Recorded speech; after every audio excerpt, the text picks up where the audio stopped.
My name is Debbie Reynolds. They call me the Data Diva. Today I want to talk about data privacy and identity resolution. Identity resolution is a way that companies in the Adtech space are trying to gather information around individuals that come from different data sources. So I think it's somewhat similar to like probabilistic attribution, where you get fragments of data about people and then you try to put it together, like in my view, like a data dossier about the person. But the key around identity resolution is that it's using data from a lot of different sources, not necessarily just the internet or digital sources. So let's say a company has someone that they have a coupon or something, they come to their store, maybe they didn't use the coupon.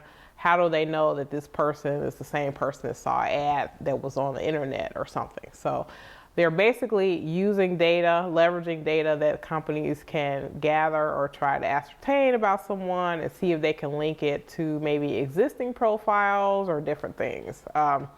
This can be in some ways seen as fingerprinting, digital fingerprinting, except it can happen in many different ways. So it's not just on the internet. I think with the growth of things like IoT devices, or maybe sensors that are collecting data, maybe things that knowledge that maybe stores or companies have about consumers that aren't necessarily online, those things are always also coming into play. The idea around the identity resolution, well, is like a double-edged sword. One is companies want to be able to know more about their customers so they can sell them more data.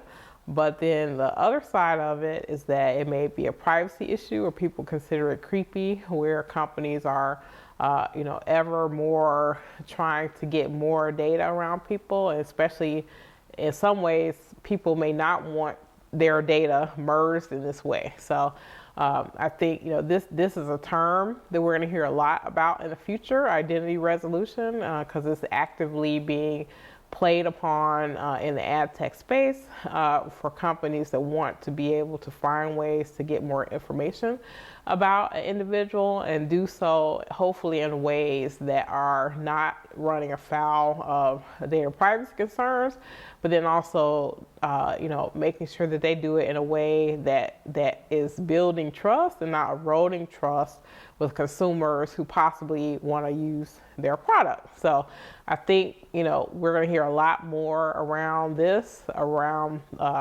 probabilistic attribution.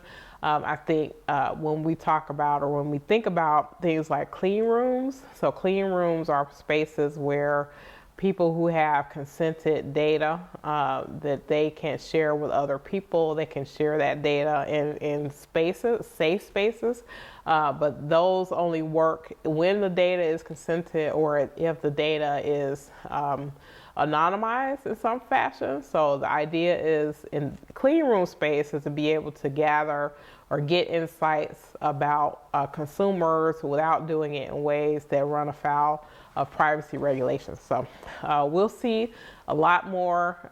I'm sure there will be a lot more new terms that come up in this space, creative ways to be able to get people's data, especially since we see the depreciation of things like third-party cookies or third-party data transfers for companies, especially advertisers that may not have first-party relationships with consumers. That's it. Thank you.